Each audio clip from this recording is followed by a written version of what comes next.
ఆ కనిపిస్తుంది కొండలాంటి గుట్ట, దానికి లెఫ్ట్ సైడ్ 1000 ఎకరాల వరకు మన ఎస్టేట్. కానీ మధ్యలో ఒక చిన్న అడ్డు ఉంది సార్. అడ్డ ఏంటిది? మనకున్న 1000 ఎకరాల ల్యాండ్ మధ్యలో మరొకరిది 500 ఎకరాల ఎస్టేట్ అక్కడ ఉంది సార్.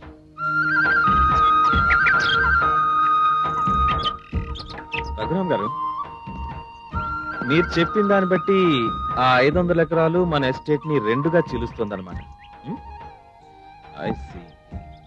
అలా అయితే మనం వర్క్ చేయించుకోవడానికి చాలా ఇబ్బందిగా ఉంటుంది.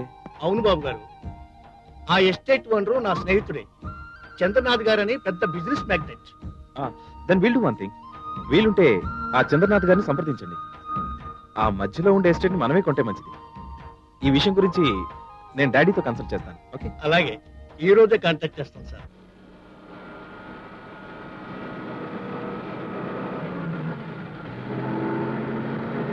రఘురామ్ గారు సార్, మన ఎస్టేట్ క్లీనింగ్ కి చాలా మంది కూలీలు అవసరం ఉంటుంది. అంతమంది దొరుకుతారా? ఆ విషయంలో మీరేం దిగులు పడకండి సార్, ఎంతమంది కావాలన్నా దొరుకుతారు.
అయ్యగారు, చాయ్.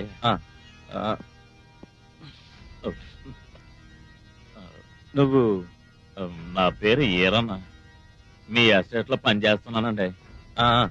మేనేజర్ చెప్పారులే. చూడు వీరేనా, చూస్తే మంచివాడిగాను తెలివైన వాడిగాను కనిపిస్తున్నావు. ఇలా పట్టపగలే తాగడం మంచిది కాదని నీకు తెలీదా? తెలుసు బాబు గారు, నా మనసు ఏం బాగుండలేదు, అందుకే తాగానండి. మనసు బాగలేదా? ఏ, ఎవరైనా ఏమైనా అన్నారా నిన్ను? నన్ననే ధైర్యం ఎవరికుంది బాబు గారు? నాతో పెట్టుకుంటే పిడుగుతూ ఢీకొన్నట్టే. నేనే మిమ్మల్ని అన్నాను, అనరాని మాటలు అన్నాను, అవమానించాను. మీరే మాకు బోపెట్టే యజమానని తెలియక కుక్కలాగా వాగాను. నన్ను క్షమించండి అయ్యగారు. ఇచ్చుడు, నువ్వేం బాధపడకు. నేను నిన్న జరిగింది ఆ క్షణంలోనే మర్చిపోయాను. ఇప్పుడు నువ్వు వెళ్ళి బాగా రెస్ట్ తీసుకుని రేపటి నుంచి పనిలోకి రా. ఓకే? నిజంగా నా మీద మీకు కోపం లేదు కదా బాబు గారు? నో. మీరు మంచోరని మా నాగులమ్మ చెప్పిందండి. మరీ ఇంత మంచోరని తెలిస్తే నేను తాగొచ్చోండి కాదు. Sensitive person. బాబు గారు, టీ అండి. నాగులమ్మ ఎక్కడ? అది ఎప్పుడు చూసినా గుళ్ళోనే ఉంటుందండి. బాబు గారు, ఆశ్చర్యంగా ఉందో, నేనే వచ్చి మిమ్మల్ని గుడికి తీసుకొద్దాం అనుకున్నాను, నేనే వచ్చేసారు. నువ్వేగా చెప్పావు ఈ గుడి మహత్యం చాలా గొప్పదని. నిజం బాబు గారు, ఈ గుడి కట్టి 500 సంవత్సరాల పైనే అవుతుందట. ఈ దేవతను పూజిస్తే ఎవరైనా సరే ఏదనుకుంటే అది జరిగి తీరుతుంది. అలాగా అయితే పద, తప్పకుండా దర్శనం చేసుకుందాం. నాగేంద్రహారాయ త్రిలోచనాయ భస్మాంగరాగాయ మహేశ్వరాయ నిత్యాయ శుద్ధాయ దిగంబరాయ తస్మై నకారాయ నమః శివాయ మందాకిని సలిల చందన చర్చితాయ నందీశ్వర ప్రమద. ఏం నాగులమ్మ మళ్ళీ వచ్చావు? ఎవరి పట్నం బాబు? కొత్తగా కొన్న మా ఎస్టేట్ యజమాని గారు. నమస్కారం బాబు. నమస్కారం. బాబు గారి పేరు మీద మీకెన్ని మంత్రాలు వచ్చో అన్ని మంత్రాలు చదివి పూజ చేయించండి స్వామి.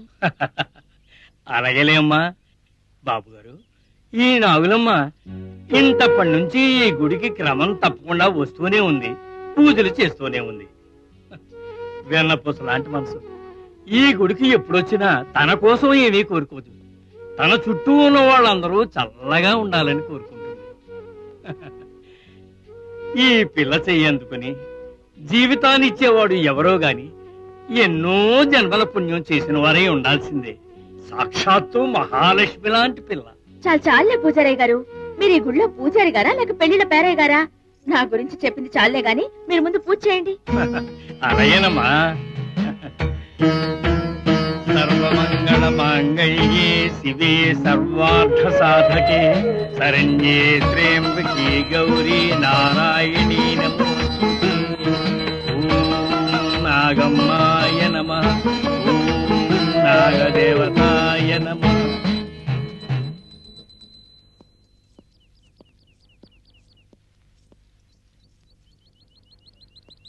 కూర్చో నాగులమ్మ. వద్దు బాబు గారు, నేను నించునే ఉంటాను. మీలాంటి పెద్దోళ్ల ముందు కూర్చునే అంత అర్హత మాకు లేదు. నక్కకి నాగలోకానికి ఉన్నంత దూరం. పెద్దోళ్ళైనా చిన్నోళ్ళైనా నా దృష్టిలో ఒక్కటే. కులమతాలనేవి కేవలం మనం ఏర్పరచుకున్నవే. చివరకు మిగిలేది మన మంచితనమే. క్షమించండి బాబు గారు, మీకు ఇంత మంచి మనసుందని నేను అనుకోలేదు. అది సరే, దేవతని ఏమని మొక్కున్నావు? ఇంకేమని మొక్కుకుంటాను బాబు గారు, మీరు 10 కాలాల పాటు చల్లగా ఉండాలని. Good good.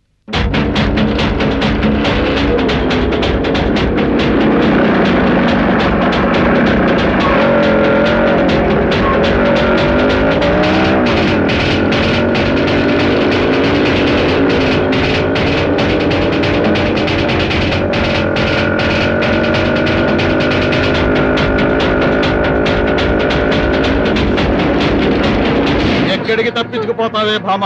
పెళ్లి పందిట్లోంచి పారిపోయేంత ధైర్యమా నీకు? ప్లీజ్ సోము, నా జీవితం నాశనం చేయొద్దు. అమ్మమ్మ, అంత తేలిగ్గా విడిచిపెడతావు నిన్ను? రావే.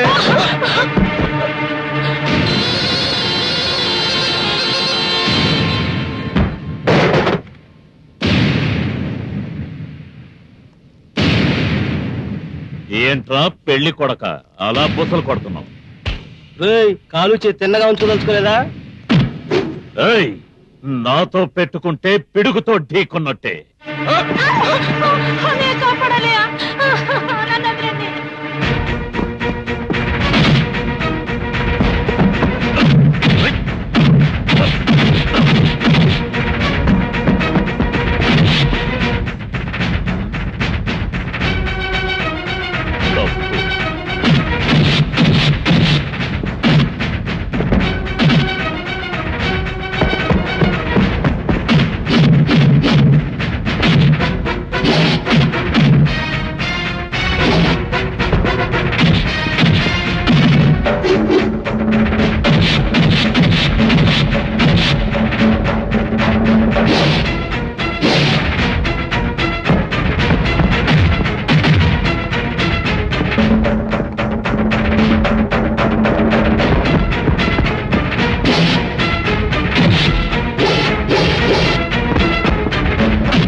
ఏంట్రా పారిపోతున్నారు?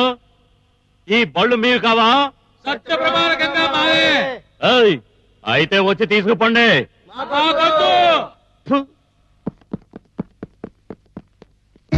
రమేష్, చంద్ర నీకేం కాలేదు కదా? ఏమ్మా ఇతనే నన్ను ప్రేమించింది? అవునన్నయ్య. రమేష్ ఈ అన్నయ్య గాని లేకపోతే నా జీవితం నాశనం అయిపోయిండేది.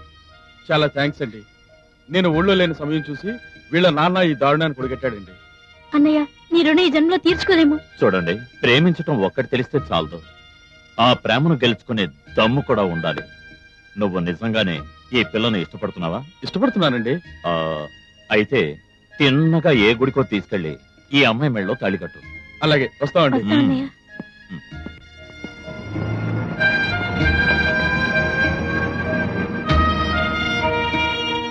నమస్కారం. నమస్కారం బాబు గారు. ఏంటి వీరన్న, ఏం జరిగింది? ఏం లేదు, ఒక ప్రేమ జంటను కలపటానికి కొంతమంది వెధవలకు బుద్ధి చెప్పాను అంతే.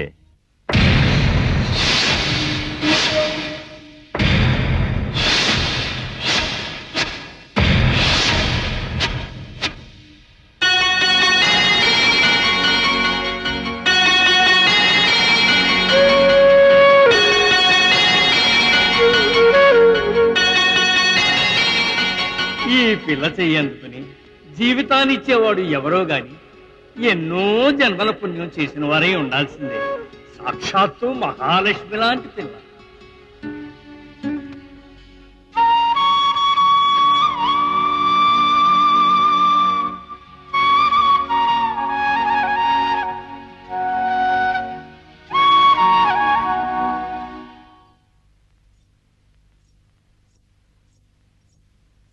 బాబుగారు పాలు. బాబుగారు మిమ్మల్ని. పాలు.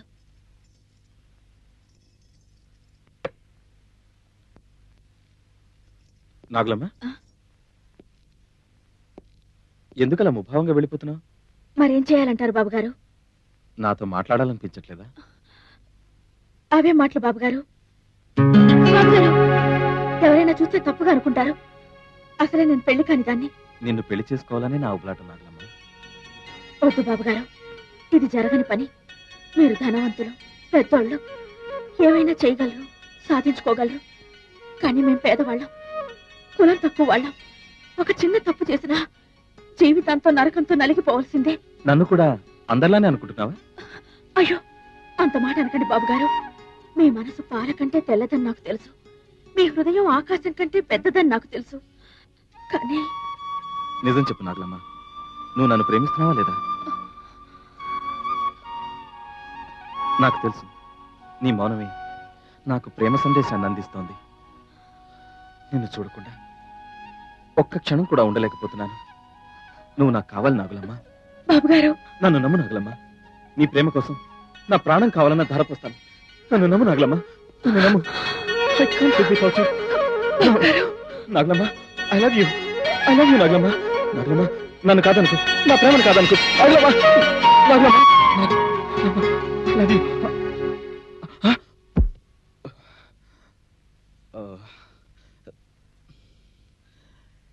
ఇది కళ, జస్ట్ డ్రీమ్.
ఎంత పెద్ద భావం. అమ్మా నాగమ్మ తల్లి, నువ్వు ఉండాల్సిన చోటు ఇది కదమ్మా. వెళ్ళు తల్లి. నాగులమ్మ, నీకు పాములు పట్టడం రాదా? ఎందుకు రాదు బాబుగారు, బాగానే వచ్చు. కానీ ఈ పాము వాలకం చూస్తుంటే పాముల్ని పట్టడంలో వీరుడు అనిపించుకున్న మా మావ కూడా పట్టలేడనిపిస్తుంది. ఎందుకని? దాని కోర చూపుల్లో ఏదో అర్థం ఉన్న పగ కనిపిస్తోంది. దాని సెగల బుసల్లో ఏదో ప్రళయాన్ని సృష్టించే భావం కనిపిస్తోంది. పైగా ఇటువంటి సర్పాల్ని ఈ ప్రాంతంలో నేను ఎప్పుడూ చూడలేదు. బాబుగారు, రేపు మిమ్మల్ని ఒక చోటకి నేను పిలుచుకెళ్తాను. మీరు తప్పకుండా రావాలి. ఓహో, ఇటువంటి జాతకం నేను ఎప్పుడూ చూడలేదు బాబు. అద్భుతమైన జాతకం. ఇప్పటికే మీరు విదేశాలు తిరిగి వచ్చి ఉండాలే. అవును సిద్ధాంతి గారు, ఆల్మోస్ట్ వాళ్ళ ప్రపంచాన్ని తిరిగి చూశాను. ధనరేఖలో ఎటువంటి అడ్డంకులు లేవు. కోట్లాధిపతికి వారసుడివి, అధిపతివి కూడా, అవునా? అవును. కానీ ఎలా చెప్పాలో ఏమని చెప్పాలో నాకు అర్థం కావట్లేదు బాబు. ఏం చెప్పాలనుకుంటున్నారో ధైర్యంగా చెప్పండి సిద్ధాంతి గారు, మరేం పర్వాలేదు. చెప్పండి సిద్ధాంతి గారు, ఏంటది? విధి ఈ కుర్రాడి జాతకంతో ఆడుకుంటోందమ్మా. ఇతనికి సర్పగండం ఉంది.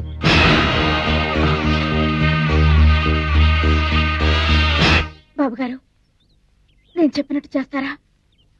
తప్పకుండా చెప్పండి.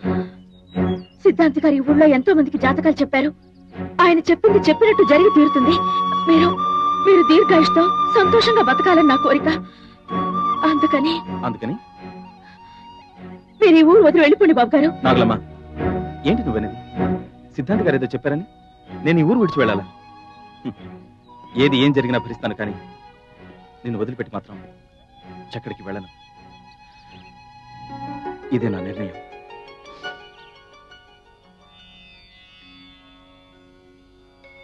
అమ్మా నాగమ్మ, ఏమిటమ్మా నాకు ఇంత ఆనందాన్ని ఇచ్చావు? ఒక్కసారిగా ఇంతటి సంతోషాన్ని నా గుండెల్లో నింపావేంటమ్మా? కలలో కూడా ఇటువంటి మంచి జీవితం నాకు లభిస్తుంది అనుకోలేదు. రజనీ బాబు గారికి నా మీద ఇంతటి ప్రేమని పుట్టించింది నీవే నా తల్లి.